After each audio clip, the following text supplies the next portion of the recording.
Well, hello there. This is going to be my quick review of the film Poor Things by Yorgos Lanthimos. Yorgos Lanthimos. I've tried to say his name about 20 times, so if I got it right just then, well done to me. I've literally just finished watching this film. It's the first time I've seen it. I'm a little late to the party, obviously, because the film came out months ago.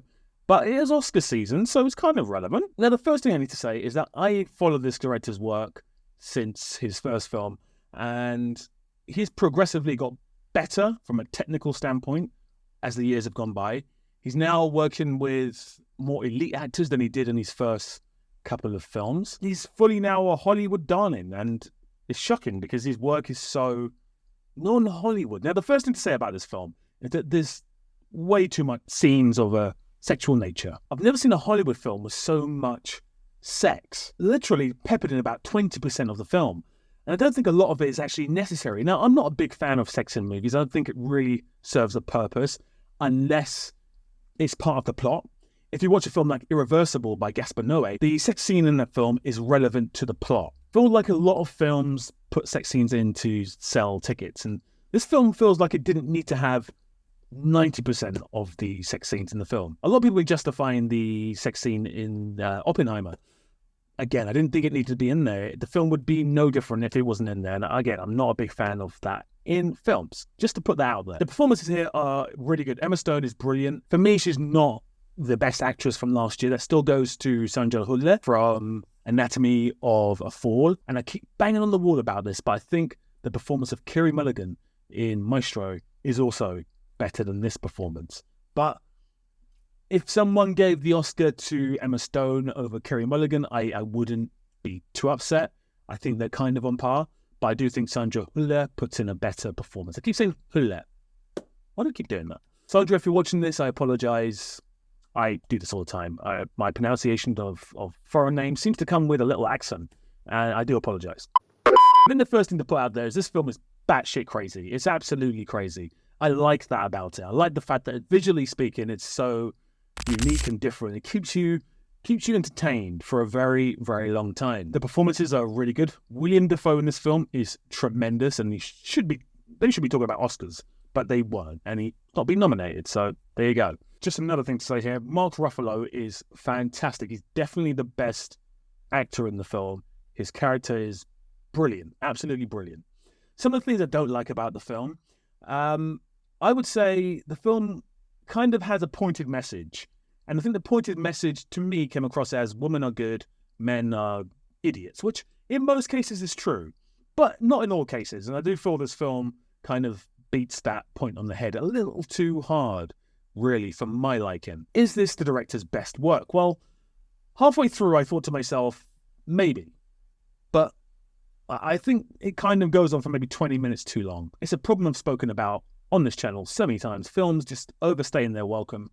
This film kind of has two endings, and the last ending didn't need to be there. But I guess it kind of ties the story together. So, hey, what the hey? It felt like we could have chopped up 20 minutes of that and made it into 10 minutes, really. So, no, I don't think this is the director's best work. I think The Favourite maybe is better than this film.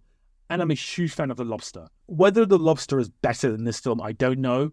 But I think I prefer The Lobster. Now, how has this Greek director come from nowhere and risen himself to be, in my opinion, the Academy's favourite director? I think he could release a film next week starring Emma Stone, and it will be nominated for Oscars yet again. Now, he's got a new film coming out very shortly as well. I think it's coming out this year. And he kind of took a break for a while, and it seems like he's come back with force. And I think his next film will also get nominated for Oscars. And it happens every now and again where a director will get into the favour of the Academy Awards, and then every film they release for a few years will get nominated. Either the Best Actor Award, Best Actress Award, Best Film Award, Best Editing. It will get nominations. Does this film deserve the praise it's been getting? Does it deserve the Academy Awards it's been nominated for?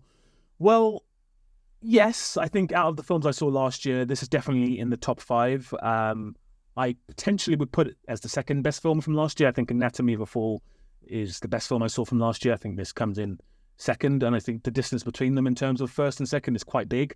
So, yes, I do think it does deserve the praise it's been getting. Now, I did praise the film's visual style before, but I have to also say, the visual style, and I get what they were going for, I actually think it played against the film a little bit. Because actually what they've done is created this world that didn't exist, this point in time that didn't exist. And they've created these landscapes and these beautiful mise-en-scènes that never existed. And I think we already have a very surreal story. We have the story of a woman who's, spoiler alert, who's committed suicide and then she was pregnant at the time, and they've put the baby's brain into her dead body. Very surreal, linear story that happens after that as well. And I just think the backdrop and the music and everything that was laying into this story was too much. And what I've loved about Yorgos Lanthimos' work previously, especially The Lobster, I keep talking about The Lobster, I love it so much, is that it's been grounded in reality in terms of the way it's shot and in terms of the way it looks. And it feels like it could be in the real world. And then you've got these bizarre storylines like the killing of a sacred deer, which I think people love more than Lobster. Got this very bizarre story happening in this very real world setting. It kind of unsettles you. The Lobster, again, it feels like it's happening in the real world. And it feels like it's something so unsettling in this real world. It could be something that's happening down the road from you.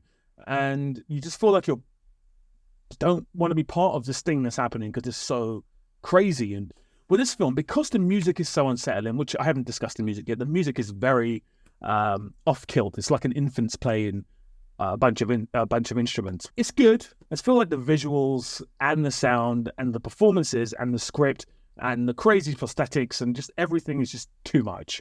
And it would have been better served, in my humble opinion, being set in the real world where the weird things are happening. And then you have the juxtaposition. The minute you start leaning into it with everything else, the sound design, the production design, the cinematography, it takes away from it. So yeah, I think this film could have been better. Never been the hugest Emma Stone fan, but after I saw The Favourite, I changed my mind. I think she's got real potential.